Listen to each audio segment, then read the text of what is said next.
Oke, halo, selamat pagi, siang, sore, malam, Nepalis. Assalamualaikum warahmatullahi wabarakatuh. Shalom, Om Swastiastu, Namo Buddhaya, Salam Kebajikan. Sebelumnya kenalin aku Dita. Aku dari Divisi Acara Unifday 6.0 dan aku sekarang berkuliah di Perikanan Universitas Padjadjaran, sekarang semester 3 keempat. Oke, jadi di sini aku diminta buat sharing mungkin ya, bukan ke materi sih, lebih ke sharing tentang beasiswa katanya tuh sama panitia gitu. Nah, sebenarnya apa ya? Sebelumnya sebelum aku sharing tentang beasiswa, aku mau ngasih tahu dulu, aku sekarang kuliah di perikanan itu di Unpad tepatnya. Itu aku sama sekali nggak ngeluarin biaya karena aku di cover, disponsori sama bidik misi dan batch scholarship dari YBM BRI. Nah, kalian mau tahu itu apa-apa, jangan lupa tonton videonya sampai akhir. Jadi mungkin ya permasalahan utama anak Nepal khususnya gitu, dan mungkin anak-anak SMA pada umumnya itu ragu untuk berkuliah. Kenapa ragu berkuliah? Karena mungkin terkendala gitu sama biayanya. Nah, sebenarnya gini teman-teman ya, teman-teman aja lah biar asik ya. Yang namanya kuliah itu sebenarnya nggak semahal yang kalian kira kok gitu. Dan pun kalau kalian nggak mendapatkan beasiswa, kalian itu bisa UKT-nya itu sesuai dengan gaji orang tua kalian gitu. Kalau misalkan gaji orang tua kalian gede, ya UKT kalian juga gede. Kalau misalkan kalian gaji orang tuanya nggak gede, ya udah itu tuh disesuaikan gitu dengan gaji orang tua kalian. Jadi jangan pernah takut untuk berkuliah gara-gara terkendala biaya gitu. Nah, sebenarnya apa ya? Mungkin gini gitu. Karena kalian tuh berasal dari keluarga yang mungkin kurang mampu gitu, dari segi finansial kalian tuh menganggap bahwa kayaknya mendingan nggak kuliah deh karena mahal atau karena apa gitu. Padahal mereka yang berasal dari keluarga yang kurang mampu pun berhak berkuliah. Mereka yang berasal dari keluarga kurang mampu pun gitu berhak memiliki masa depan yang cerah gitu. Ya kalian tuh bisa mengepakkan sayap kalian gitu, walaupun perguruan tinggi bukan satu-satunya tempat kalian atau batu loncatan kalian, tapi kalian tetap bisa gitu untuk berkuliah di sana gitu. FYI aja sih, aku emang latar belakang aku dari keluarga yang finansialnya menengah ke bawah gitu, dan aku tetap bisa berkuliah kok, bisa bertahan 3 semester sekarang gitu, dan doain aja sampai akhir gitu bisa bertahan gitu, karena mikirnya tuh bisa gitu, walaupun nanti aku nggak dapet beasiswa pun aku masih bisa survive gitu nanti di perguruan tinggi. Nah, mungkin itu sih. Jadi buat kalian jangan pernah takut untuk berkuliah hanya karena nggak ada biayanya gitu. Banyak jalan menuju Roma kan, begitu pula banyak jalan menuju kalian ke perguruan tinggi gitu, tanpa terkendala biaya apapun. Oke. Untuk pertanyaan pertama, apa itu beasiswa bidik misi dan beasiswa yang tadi aku dapetin, Bright Scholarship. Oke.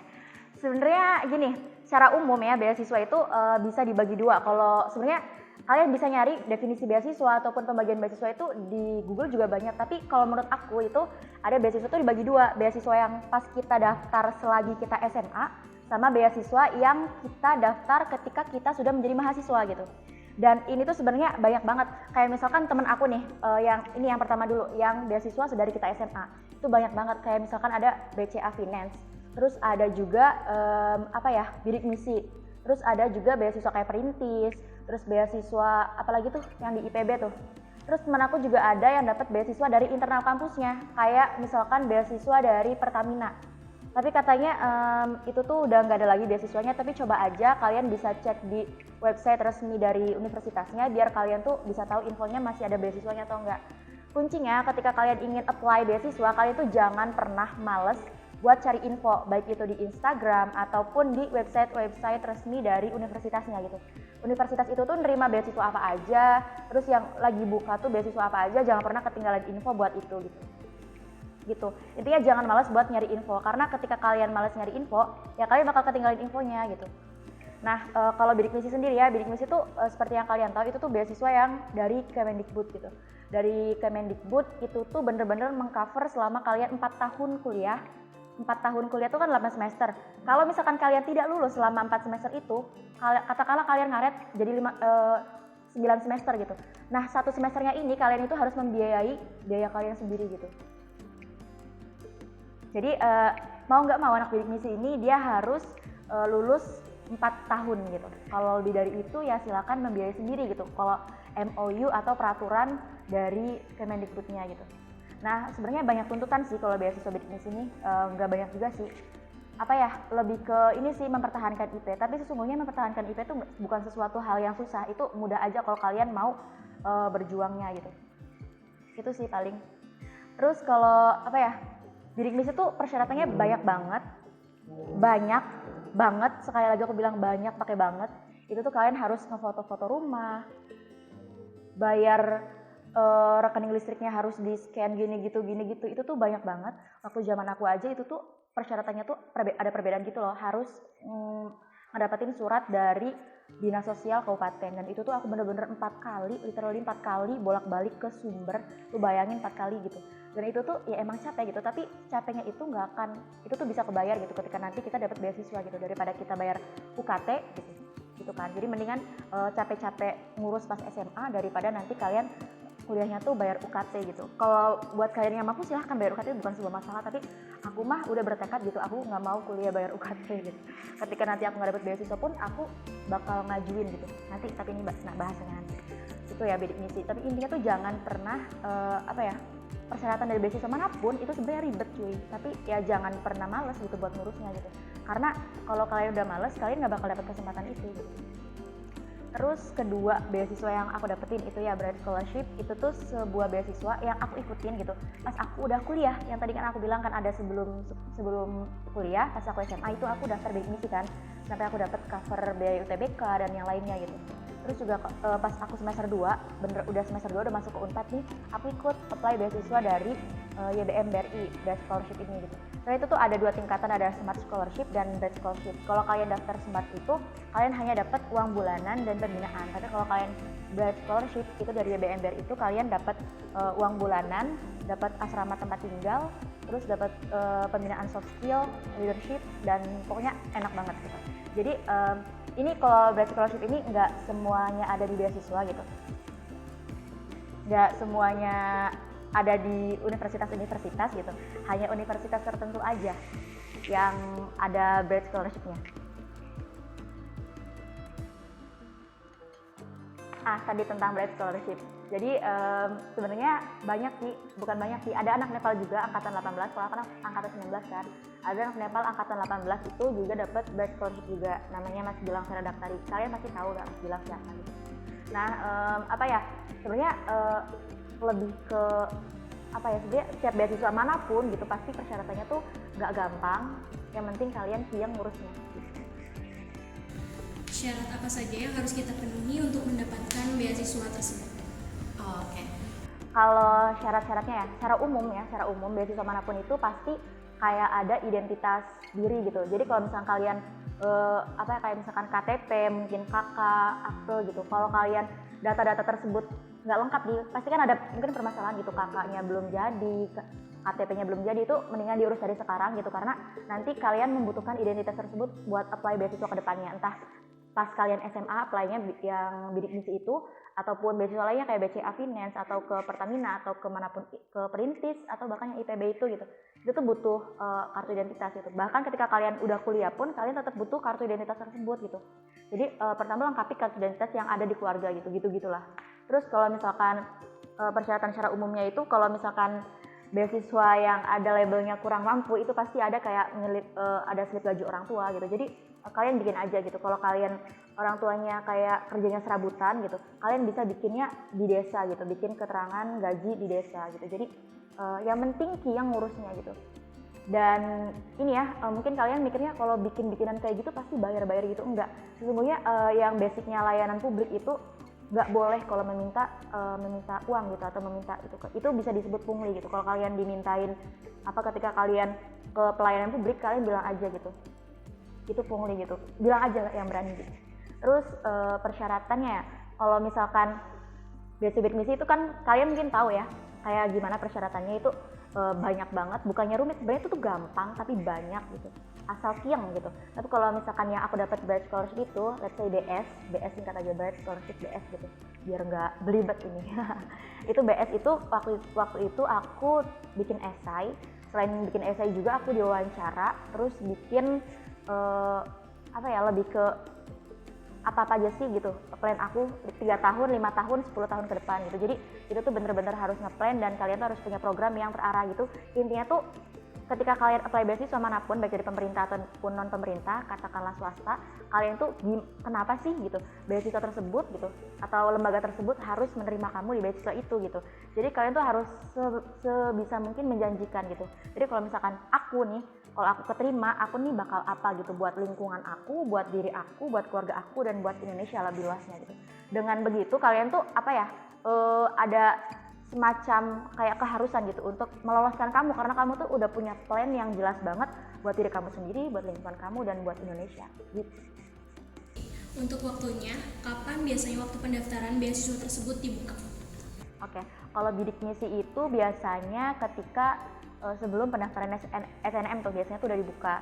Dan yang aku bilang tadi ya, itu tuh finalisasinya tuh kalian tuh harus finalisasi dulu, terus tuh baru bisa apply ke SNM, bisa apply ke UTBK, dan bisa apply ke UM gitu. Jadi ketika kalian udah daftar bidik misi nih di bidikmisi.belmalwa.go.id, kalian tuh bisa apply ke situ tuh, biar kalian gratis daftar UTBK-nya gitu-gitu tuh.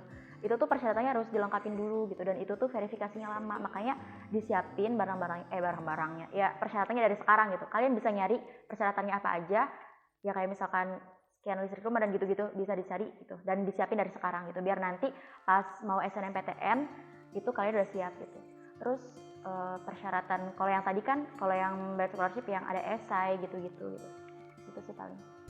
Oke, untuk pertanyaan selanjutnya, apa saja yang harus kita hindari supaya kita tidak gagal dalam penerimaan beasiswa?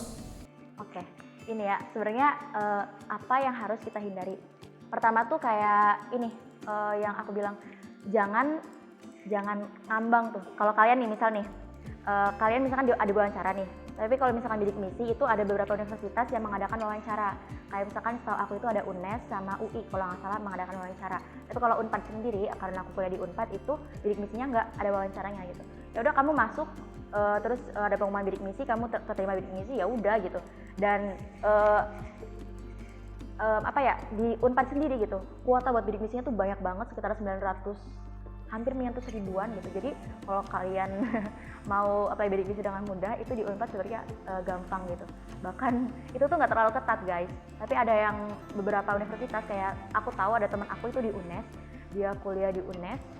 Terus tuh dia tuh udah dapat bidik misi, udah masuk, udah lulus, tapi tuh dia tuh mengundurkan diri gara-gara beasiswa bidik misinya tuh nggak diterima karena lumayan ketat gitu di sana.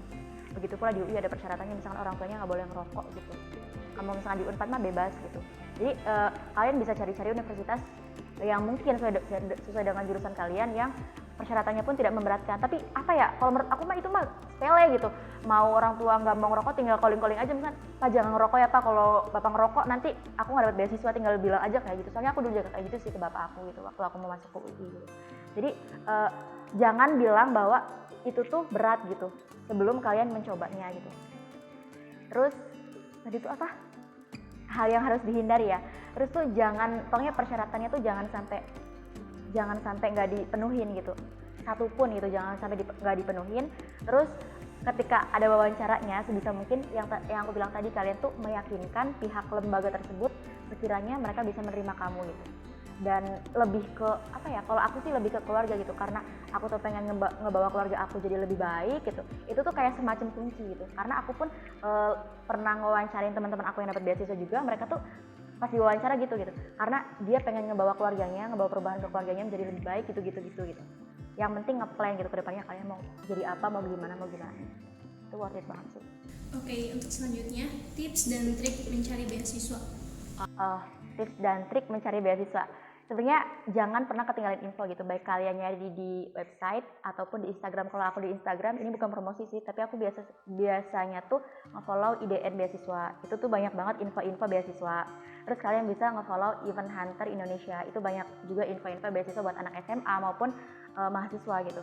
Jadi follow aja gitu Instagram yang ada berbau beasiswanya. Kalian bisa cari aja, tinggal nyari beasiswa gitu. Nanti pasti banyak banget muncul kayak akun-akun gitu. Terus kalian juga misalkan bisa buka di Google gitu, beasiswa yang sedang buka di bulan sekarang gitu. Itu tuh aku juga dulu kayak gitu. Bahkan aku udah jadi beasiswa, udah jadi mahasiswa pun aku selalu ngecek itu gitu.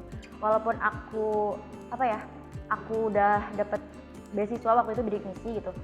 Nah ini juga mungkin ya, emangnya udah dapat beasiswa bidik misi boleh apply beasiswa lainnya? Nah gitu ya, mungkin bisa aja, karena aku pun bisa gitu. Karena gini, ada persyaratan beasiswa yang mungkin dia tuh memperbolehkan anak bidik misi untuk mendaftar, dan ada yang tidak memperbolehkan gitu. Jadi tinggal pilih-pilih aja gitu. Ya intinya kalau misalkan kalian mau nyari beasiswa sebelum kalian kuliah nih, katakanlah pas SMA, itu tuh banyak gitu, kayak yang bidik misi atau yang lainnya. Gue muter-muter aja sih.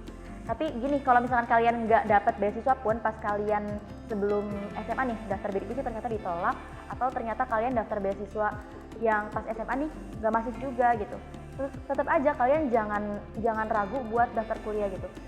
Pas kalian daftar, itu pas kalian masuk ke univnya gitu, itu tuh UKT itu berdasarkan penghasilan orang tua kalian gitu. Dan ketika kalian masih keberatan dengan UKT kalian, pada saat awal semester itu ada pengajuan banding UKT gitu. Jadi kalian jangan pernah takut buat udah masuk tapi nggak di cover beasiswa apapun gitu. Tetap aja kalian masuk ke situ gitu, masuk ke universitas itu. Ketika kalian mendapatkan kesusahan, tinggal bilang aja ke BEM ya, katakanlah ke BEM, ke tim advokesmanya, terus kalian bilang kalau kalian tuh nggak mampu bayar UKT yang udah ditentukan sama universitas. Nanti itu akan ditindaklanjuti dan bisa jadi UKT kalian menjadi 0, ataupun kalian bisa bayar berapa persennya gitu. Jadi jangan ragu gitu ya. Ketika kalian mungkin katakanlah udah satu semester gitu kuliah dengan biaya segitu gitu, yang dapat keringanan itu, atau mungkin dapat katakanlah bayar 500 atau 1 juta gitu lah ya buat orang yang finance-nya menengah ke bawah gitu. Itu tuh kalian di semester 2-nya bisa apply beasiswa banyak banget. Kayak misalkan beasiswa dari Bank Indonesia, BCA, yang aku bilang BRI, terus juga ada Karya Salemba 4, itu banyak banget itu. Banyak banget beasiswa tuh sampai kalian tuh bingung harus apply ke beasiswa mana karena saking banyaknya gitu. Jadi jangan pernah takut sih. Dan tips and triknya itu lebih ke ini sih, lebih ke siapin persiapannya itu, persyaratannya apa aja harus dipenuhi. Terus tuh lebih ke niat sih. Yang pertama tuh niatnya gitu, harus apply ke situnya.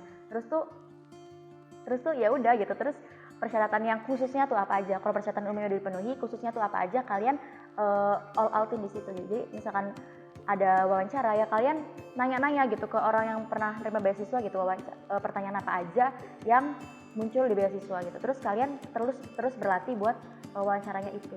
Gitu sih paling. Ada lagi pertanyaan khusus, untuk tadi kan sebelumnya disebutkan ada esai untuk persyaratan beasiswa. Nah, untuk karakteristik esainya itu seperti apa sih, Mbak? Kalau esainya sebenarnya secara umum ya, aku pernah ikut, sebelum aku ikut BS tuh aku pernah apply ke Baznas. Itu ada persyaratan gitunya loh, kayak bikin esai.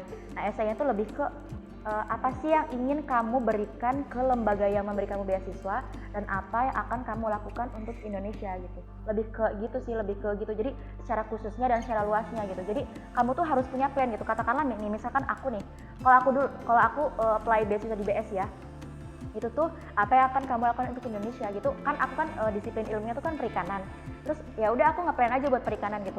Aku pengen jadi seorang peneliti, ingin membuat perikanan Indonesia maju gitu, isi gitu. Tapi itu tuh bukan hanya sekedar kata gitu, bukan hanya sekedar isi esai, tapi itu aku realisasikan gitu. Itu tuh menjadi plan aku atau mimpi aku ke depannya gitu. Jadi apa yang menjadi mimpi kamu gitu, sesuaikan dengan jurusan kamu dan kaitkan gitu dengan lembaga yang memberi kamu beasiswa, dan kaitkan untuk kemajuan Indonesia ke depannya. Itu tuh kayak mereka tuh kayak wah gitu sih, anak kayaknya gue rugi nih kalau nggak nerima anak ini gitu. Jadi ya sih gimana pun bakal nerima gitu dengan segala pertimbangannya. Oke, mungkin cukup dari aku. Kalau kalian mau nanya-nanya lebih lanjut boleh ke Instagram aku di Tanuriah. Makasih udah mau dengerin. Selamat pagi, siang, sore, malam. Wassalamualaikum warahmatullahi wabarakatuh.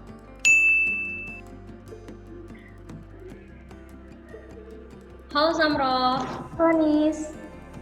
Gimana nih kabar kamu sekarang? Alhamdulillah sehat. Kamu gimana? Oke, alhamdulillah aku juga sehat. Oke, sekarang aku minta waktunya kamu sebentar ya Sam untuk sharing tentang beasiswa perintis. Ya. sekarang kalau boleh tahu, kamu kuliahnya di jurusan apa ya, Sam, dan semester berapa? Oke, aku di Fakultas Teknik Pertambangan dan Perminyakan semester 1. Jadi aku masih fakultas gitu, penjurusannya di semester 3. Oke, kalau boleh tahu, apa sih itu, Sam, beasiswa perintis? Boleh jelasin nggak? Jadi beasiswa perintis itu adalah beasiswa bimbingan persiapan masuk ITB dan beasiswa kuliah, serta biaya hidup sampai lulus dalam rangka membina calon leading figure masa depan.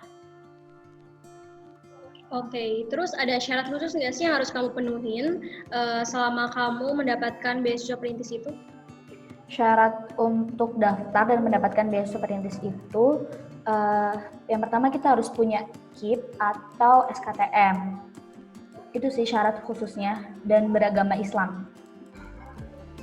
Oke, terus benefit apa aja yang kamu dapetin selama kamu mendapat beasiswa perintis? Benefit yang aku dapatkan selama aku dapat beasiswa perintis ini, yang pertama itu adalah bimbingan untuk masuk ITB-nya, yaitu kita diberikan pembekalan UTBK, pembekalan materi UTBK, soal-soal latihan dan juga tryout. Lalu setelah aku masuk ITB, aku juga diberikan bimbingan berupa dari segi akademik, juga segi pembinaan dalam hal agama gitu, beribadah gitu-gitu. Jadi aku dikasih tutorial gitu dari beasiswa perintis selama aku kuliah. Oke. Lalu ada langkah apa saja sih, Sam, yang harus dilalui sampai kamu bisa dinyatakan diterima mendapatkan beasiswa perintis? Yang pertama itu aku ada ngumpulin berkasnya dulu.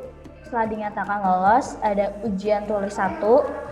Setelah ujian tes tulis 1 lolos, terus ada wawancara.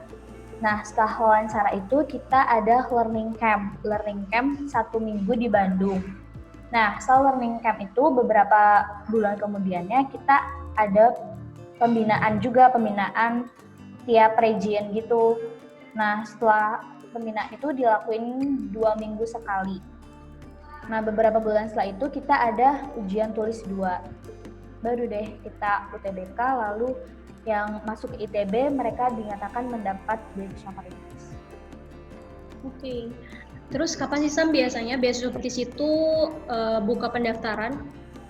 Jadi waktu tahun aku itu beasiswa perintis itu dibuka sekitar bulan Oktober. Biasanya masa pendaftaran itu 1 bulan. Nah, pada beasiswa perintis 2021 ini dibuka dari awal Desember sampai akhir Desember tahun 2020.